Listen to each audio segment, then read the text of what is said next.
Bonjour à toutes, bonjour à tous et soyez la bienvenue dans votre matinale du lundi 17 mars sur TV Vendée. J'espère que vous allez bien. Bon courage à vous si vous prenez actuellement le chemin du travail. Bon appétit si vous êtes encore rendu au stade du petit déjeuner tout simplement. Je vous rappelle que vous pouvez bien sûr réagir à l'actualité du jour avec le WhatsApp officiel de la matinale dont voici le numéro. N'hésitez pas à nous envoyer un petit message avec votre prénom et votre commune de résidence. Nous avons accueilli sur ce plateau il y a quelques instants notre invité du jour, c'était Jacques Franchetot, délégué général du printemps du cinéma allemand de La Ferrière. Il est venu nous présenter cette 19e édition de ce festival qui démarre jeudi soir, là, cette semaine. Et vous retrouvez bien sûr cette interview désormais sur tvvendée.fr et également sur notre chaîne YouTube. Voici maintenant les titres de l'actualité du jour. Nous irons ce matin à la découverte d'un espace réemploi installé à la déchetterie de Saint-Jean-d'Hermine, géré par les bénévoles du club Nature et Environnement. Il permet à chacune et chacun de venir y déposer des objets dont on n'a plus l'utilité, mais aussi de récupérer d'autres d'occasion, une manière de limiter la surconsommation. Nous reviendrons également sur ces performances artistiques qui avaient lieu ce week-end à l'espace La Gâterie à La Roche-sur-Yon, des performances sur le thème du numérique et des nouvelles technologies dans le cadre des Journées des libertés numériques. Pour finir, nous prendrons également la direction de la MFR de Saint-Michel-Montmercure à Sévremont, où les élèves de terminale en baccalauréat boulangerie-pâtisserie organisaient un forum des métiers inter-MFR. 12 maisons familiales et rurales de Vendée y ont participé.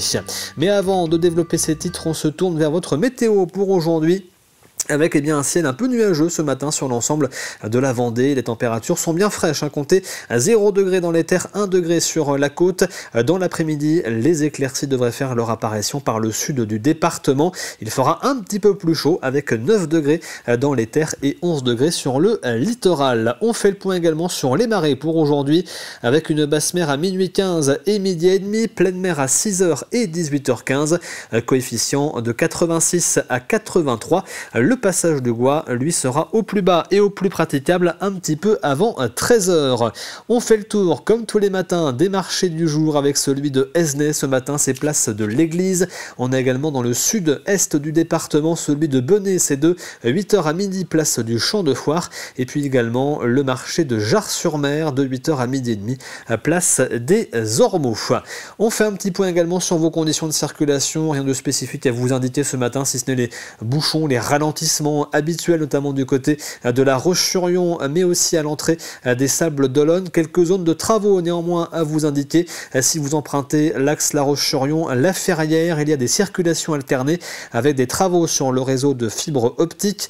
Sur la D160, la 4 voies entre La Roche-sur-Yon et les Sables d'Olonne, il y a un basculement des voies de circulation avec des travaux de pontage des fissures. C'est un traitement qui permet d'assurer tout simplement l'étanchéité de la chaussée. Et puis enfin, sur la D763, la 4 voies entre Bellevigny et Montée-du-Vendée. Là aussi, vous avez un basculement des voies de circulation avec des travaux de réfection de la chaussée. Et en ce lundi 17 mars, nous fêtons les Patrices, mais aussi les Patrick. Bonne fête donc à tous. Et il est temps de passer à l'actualité du jour. Voici le journal.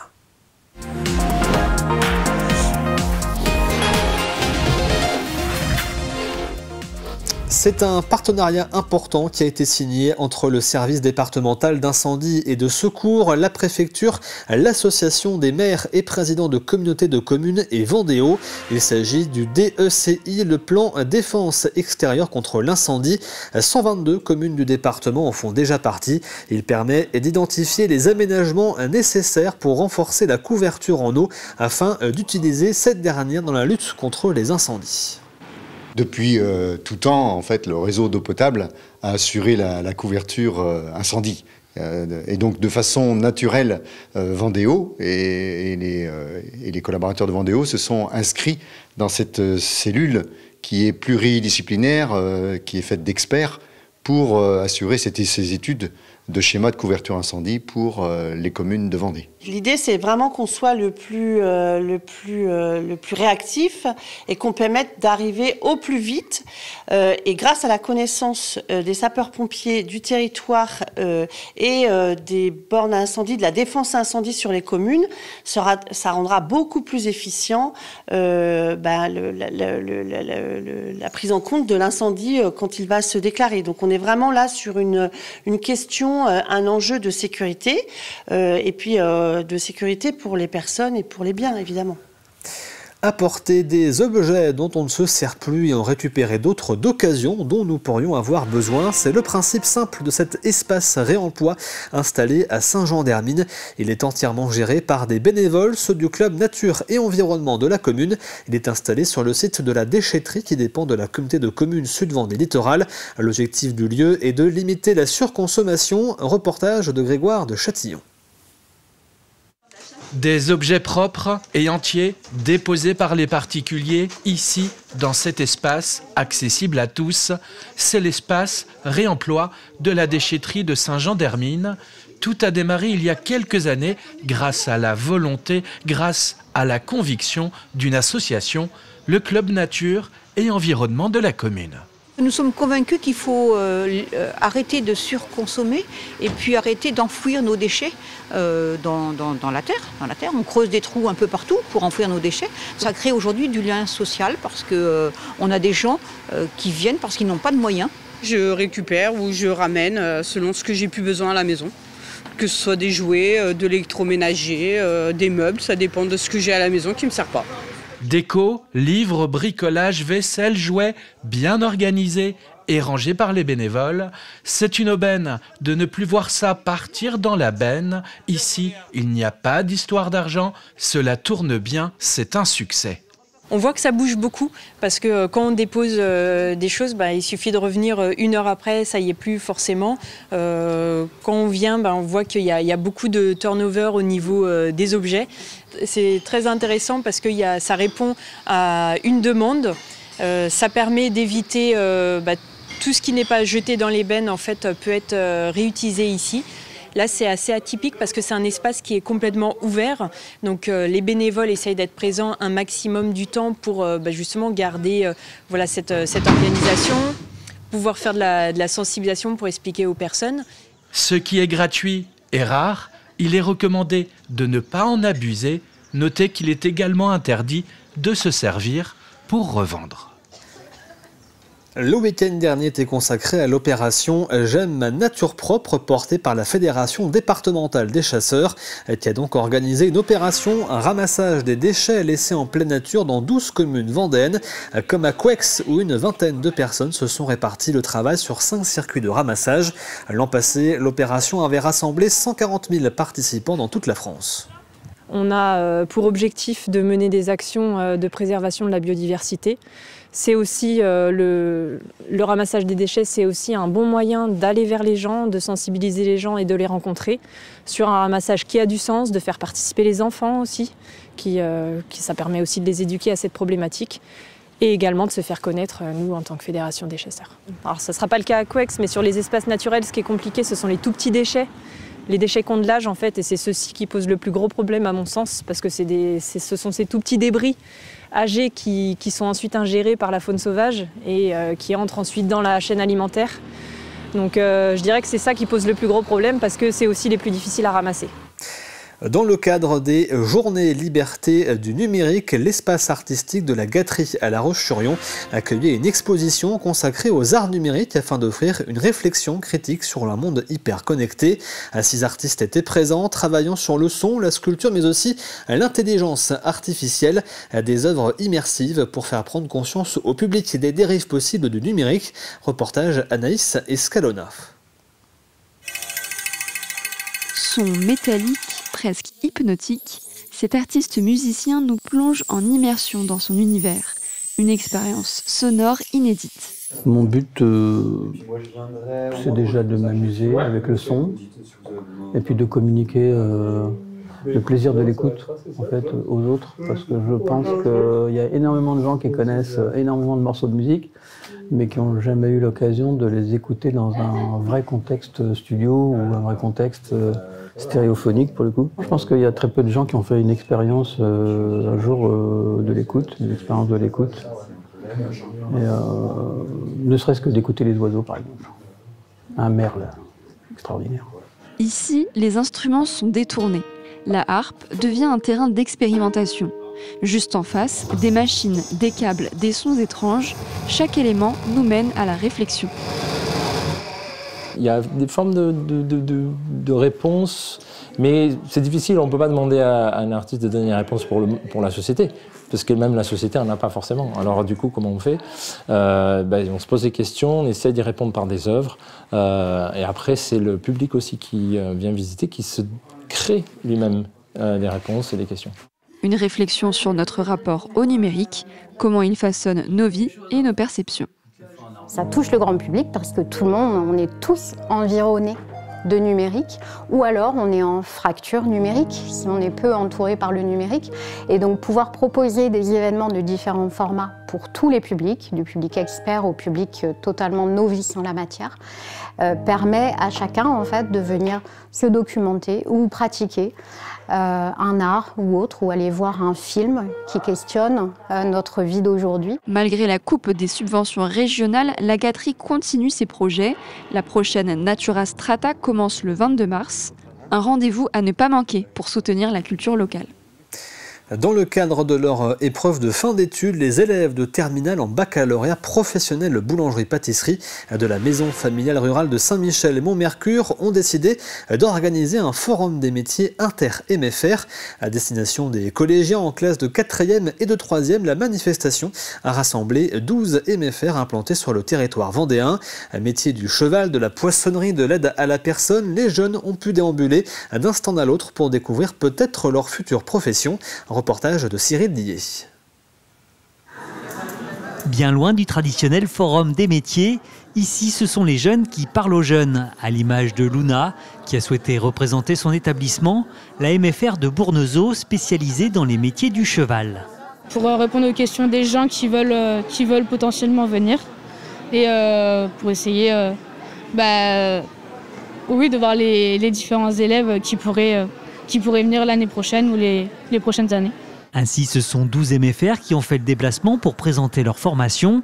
Un forum initié par les élèves de Saint-Michel-Montmercure. On a un cours qui s'appelle Chef-d'œuvre et dont le but est d'organiser quelque chose qui va d'un côté inclure tout ce qui est gestion, production de nos produits pour valoriser notre métier, mais en même temps faire du bénéfice pour donner à la fin à une association. Au début, on s'est dit il y a peut-être un marché de Noël ou quelque chose comme ça. Et après, l'idée du Forum des métiers est venue parce qu'on voulait changer un peu. Parce que beaucoup de personnes faisaient tout ce qui était marché de Noël, etc. Les 16 élèves en bac pro boulangerie-pâtisserie ont donc mis sur pied cet événement.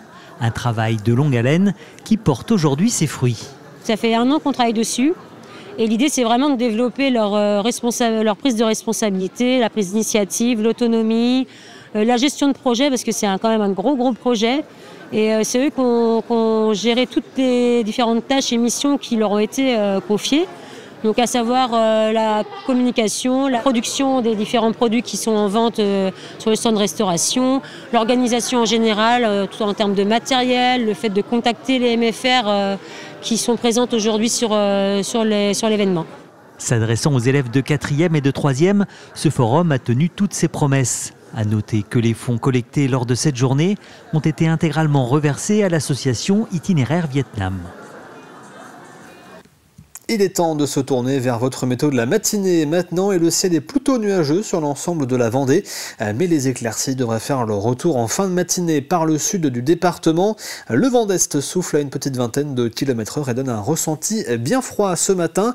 Au niveau des températures, justement, comptez -1 degré à Fontenay-le-Comte, 0 à Montée-du-Vendée, la Châtaigneraie, La Roche-sur-Yon et la Tranche-sur-Mer, 1 degré au Sable d'Olonne et 2 degrés à Châlons ainsi que 3 degrés du côté de L'Île-Dieu. C'est la fin de ce journal. On passe tout de suite à l'actualité sportive du week-end.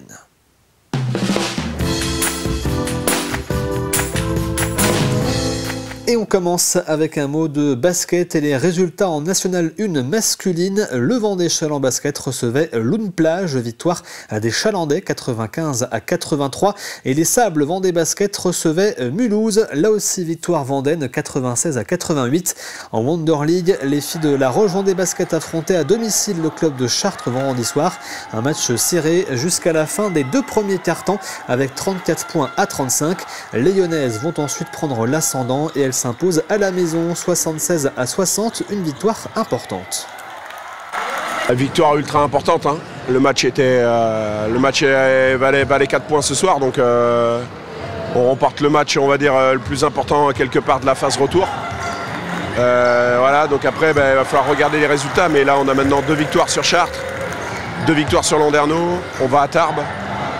Faut rien lâcher, mais bon, franchement c'est de bonne augure pour la suite, quoi. Pour le maintien. Alors après, voilà, faut garder ça absolument en tête parce qu'on va avoir besoin de tous les points. Donc là, on a un match à Tarbes le week-end prochain. Si on peut aller le prendre, il ne faut pas s'en priver. On enchaîne avec le football en National 2. La Roche-Vendée Football accueillait Locminé au stade Henri-Desgranges samedi soir. Dès les premières minutes, profitant d'une erreur de relance du portier de Locminé, les Vendéens vont inscrire leur premier but. À la 19e minute, à la suite d'une faute du gardien breton sur le Lyonnais Axel Dabin, un but sur penalty est accordé à La Roche-sur-Yon. Durant la deuxième mi-temps, la défense bretonne cafouille complètement, permettant à Axel Dabin d'inscrire le 3e but de la rencontre. En fin de match, le capitaine de Locminé sera même exclu sur carton rouge. Un score final donc 3-0 en faveur de la Roche-Vendée Football. C'était un match différent des autres. On a marqué au bout d'une minute 30 avec une bourde de l'adversaire. Voilà, je pense que l'adversaire ce soir nous a aidés, nous a bien aidés. C'est vrai qu'on a profité des heures inhabituelles de cette équipe-là. Et c'est vrai qu'autant en match aller, on avait fait la même chose. On avait donné 2 buts.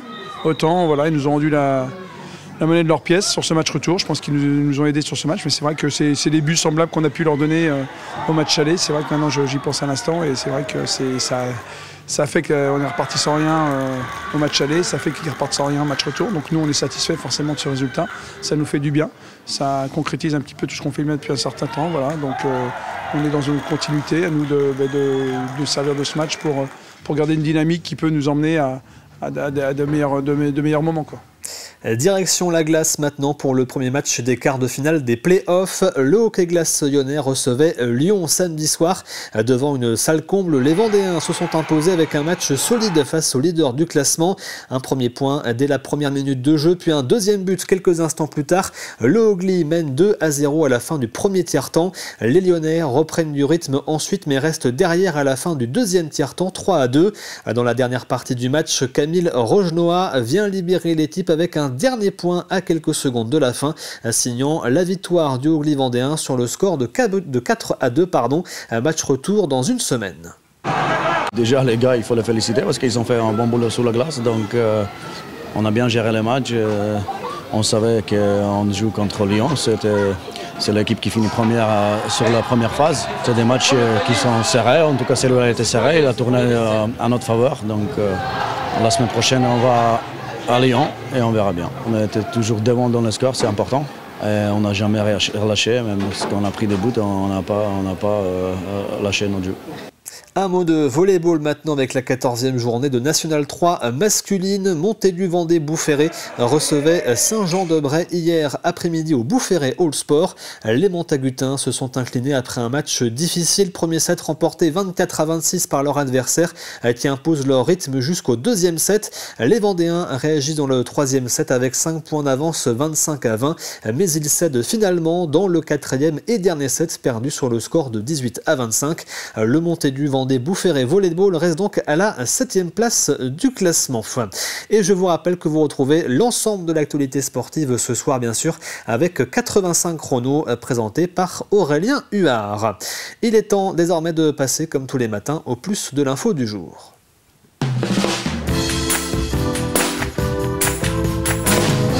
Et le plus de l'info ce matin est consacré à la première édition du Forum de l'emploi public. Un forum dédié donc à la fonction publique territoriale. Un secteur qui recrute, un secteur même sous tension. Plus de 250 offres étaient présentées.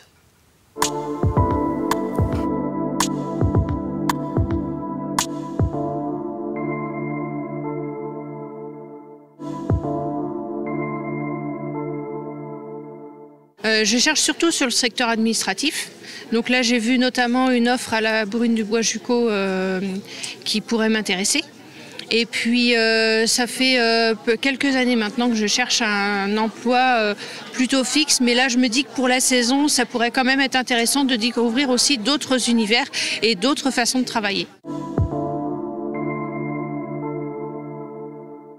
Je peux aussi aider, et c'est ce que je propose aujourd'hui, sur les CV. Juste la mise en forme en fait, des CV. Apprendre à utiliser Canva ou CV Designer et donner des petites astuces, comment corriger ses fautes d'orthographe grâce à Internet. Donc on propose des services de ce type-là pour les demandeurs d'emploi, donc pour les personnes qui viennent aujourd'hui au forum. Et on propose également aujourd'hui une petite offre d'emploi due à l'accroissement de notre activité de 3 mois. Donc on venait pour 2 choses, pour un recrutement et pour proposer nos services aux demandeurs d'emploi. Nous proposons effectivement des solutions de logement pour les jeunes du territoire en cohabitation intergénérationnelle. Donc notre mission chez Gabriel et Léo, c'est de mettre en relation des seniors propriétaires ou locataires qui disposent d'une chambre libre chez eux pour accueillir un jeune qui a besoin d'un logement le temps d'un stage, d'une formation, ou un jeune qui vient de trouver du travail sur le territoire et qui a besoin d'un logement temporaire. On est au tout démarrage de ce déploiement qui en fait va interférer sur beaucoup de missions qui sont aujourd'hui faites par les personnes et qui vont pouvoir être confiées non pas à l'intelligence artificielle, mais que l'intelligence artificielle elle soit vraiment en support pour rendre les choses plus faciles, ne serait-ce que par exemple sur la traçabilité, sur les comptes rendus, il y a énormément de sujets sur lesquels on va pouvoir l'utiliser. Et du coup, j'en profite aussi pour dire que le Conseil régional a saisi le Césaire sur cette entrée intelligence artificielle dans les Pays de la Loire. Et nous avons rendu un premier rapport donc en tout début d'année. Et nous allons travailler sur l'ensemble de l'année, dans l'ensemble des différentes pans de la société, que ce soit la santé, que ce soit les mobilités, que ce soit évidemment l'enseignement, de ce que ça va pouvoir bouleverser dans les années qui viennent.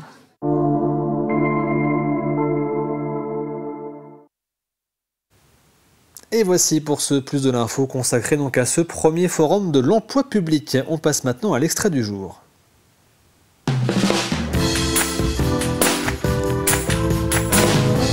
Et l'extrait ce matin, c'est l'émission Dans le rétro avec un épisode que vous retrouverez demain sur TV Vendée, un épisode consacré à l'histoire du cœur vendéen, le symbole du département. La Vendée, terre de tradition et de légende, porte en son cœur un emblème unique, le cœur vendéen.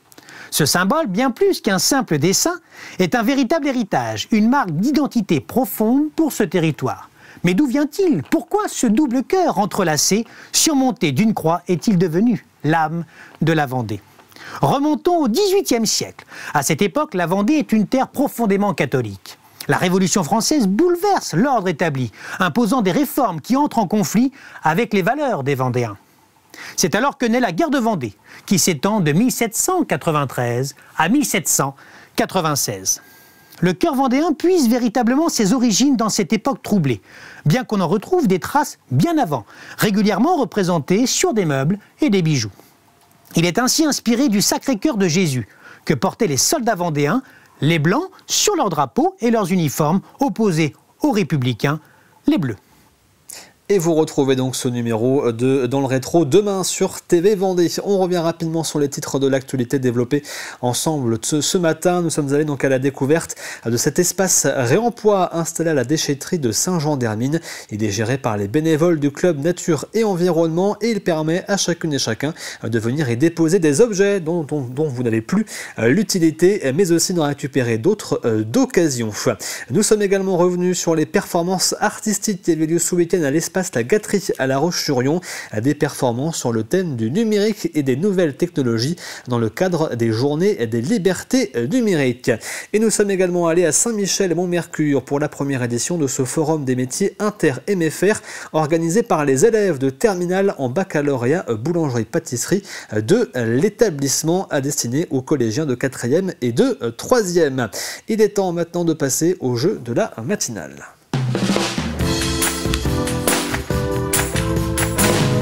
Et à gagner cette semaine dans le jeu, un panier garni offert par le restaurant Le Casse-Croûte Vendéen. Voici la question de la semaine. Quelle célèbre actrice et réalisatrice française était en Vendée à l'occasion de la journée consacrée aux droits des femmes? Et voici le premier indice de la semaine. Elle a été formée au Conservatoire de Nîmes avant de rejoindre le Cours Florent. Je répète, elle a été formée au Conservatoire de Nîmes avant de rejoindre le Cours Florent. Je vous rappelle que vous retrouvez bien sûr l'ensemble des indices jour après jour sur tvvendée.fr et que vous avez jusqu'à vendredi midi pour tenter votre chance et repartir, pourquoi pas, avec ce panier garni d'une valeur d'une 50aine d'euros offert par le restaurant Le Casse-Croûte Vendéen. On arrive à la fin de cette matinale. Merci à vous de l'avoir suivi. On se retrouve bien sûr demain à partir de 7h. L'actualité revient à 12h30 avec le journal présenté par Aurélien Huard. Très bonne journée à toutes et à tous.